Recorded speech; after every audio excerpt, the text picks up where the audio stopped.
Bismillahirrahmanirrahim. Assalamualaikum warahmatullahi wabarakatuh dan selamat sejahtera. Nama diberi Rahman Hakim bin Saiful Anwar, nombor matrik 069781. Pada hari ini, kumpulan kami akan membentangkan tentang bab 4 pendidikan dengan roh, iaitu manfaat pendidikan dengan roh. Hai semua, awak sihat? Sebelum kami teruskan kepada perbincangan, izinkan kami memperkenalkan diri terlebih dahulu.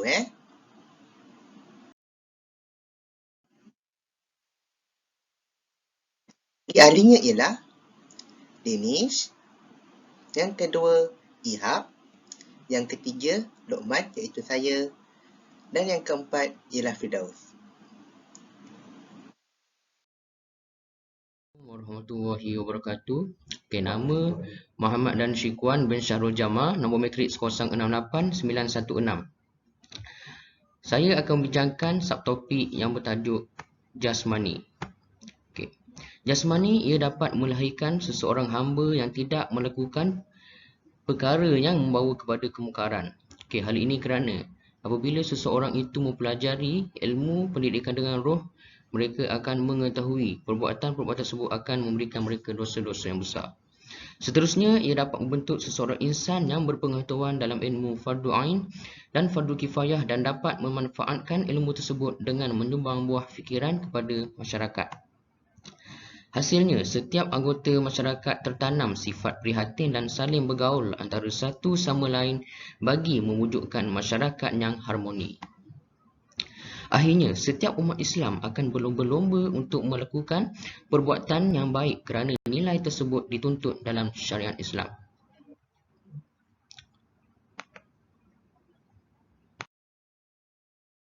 Kita boleh lihat contoh-contoh perbuatan jasmani berdasarkan pendidikan roh. Antaranya, membantu mangsa banjir. Seterusnya, membantu orang susah. Membantu orang susah dalam pelbagai bentuk. Kita boleh bantu sama ada dalam bentuk kewangan, makanan maupun pakaian. Janji benda-benda yang kita nak bantu orang susah tu benda-benda yang bermanfaat. Seterusnya, ikon dermawan. Dan akhir sekali, membantu saudara berlainan bangsa. Jadi setakat itu saja subtopik yang saya ingin membincangkan, dan subtopik seterusnya saya akan serahkan kepada rakan saya lain. Sekian. Assalamualaikum, nama saya Muhammad Ihab Muhammad Zaid, nombor matrik 070227. Poin kedua ialah persekitaran. Persekitaran boleh dikaitkan sebagai bukti ketaatan kepada Allah SWT dalam memelihara hidupan flora dan fauna yang ada di alam ini. Poin kedua ialah sebagai sumber kelangsungan hidup kepada manusia supaya manusia tidak akan kehilangan sumber makanan dan pendapatan mereka. Poin ketiga, menjadi kemudahan kepada umat manusia untuk terus melakukan ibadah kepada Allah dan meninggalkan larangannya. Dan last kali, mewujudkan persekitaran yang aman dan harmoni bagi memedung perkara negatif berlaku pada diri kita. Terima kasih kepada saudara Iyab. Isi yang ketiga ialah rohani. Pertama, rohani dapat menyucikan dalaman diri umat manusia dengan ilmu-ilmu agama yang bermanfaat agar mendapat ketenangan jiwa dalam kehidupan. Seterusnya, menanam sifat budi pekerti dan akhlak yang mulia untuk mendapatkan keberkatan Allah SWT dalam kehidupan yang sementara ini. Seterusnya, mantapkan pegangan agama dalam diri dengan ilmu-ilmu agama seperti tauhid, sirah dan lain-lain untuk mengukuhkan lagi kepribadian seseorang Muslim. Kesannya, kita akan lebih bersemangat untuk menalami Islam bagi mendapat kemanisan iman dalam diri sendiri. Contohnya seperti gambar seorang Muslim membaca Al-Quran.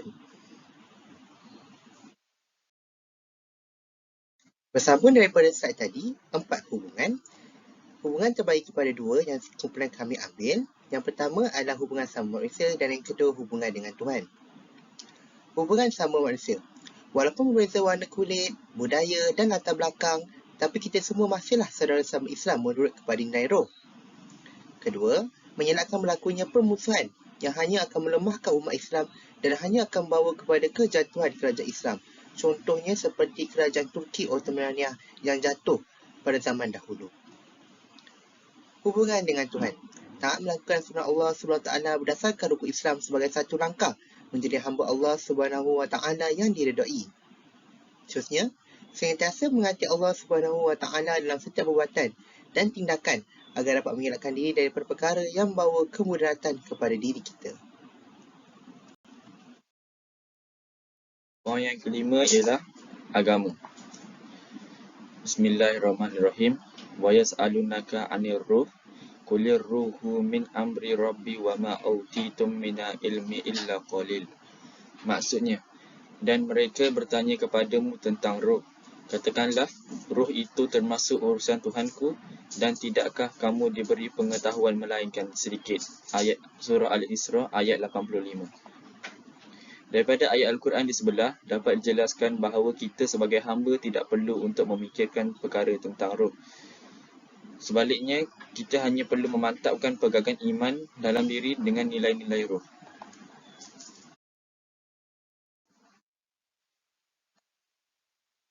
Agama dapat mengajar kita apa itu erti dan tujuan kehidupan untuk terus hidup di muka bumi Allah SWT. Agama juga dapat memperkenalkan kepada kita perkara yang baik yang patut dilakukan dan meninggalkan perkara buruk yang menyebabkan kerugian berdasarkan amar ma'ruf dan nahi munkar. Agama juga dapat melatih kita untuk berinteraksi antara manusia dengan manusia dengan alam dan manusia dengan Allah SWT mengikut tuntutan agama. Akhir sekali, agama dapat memberikan impak yang besar dalam mengawal emosi untuk menangani perkara negatif dengan Islam sebagai pedoman dan jalan menuju kebahagiaan. Sekian, terima kasih. Itu sahaja daripada kami. Bye, semoga jumpa lagi. Grup Anak Salehah, Danish, Nobel Metrik 068916, Ihab 070227, Firdaus 069686, Luqman 069781. Bye.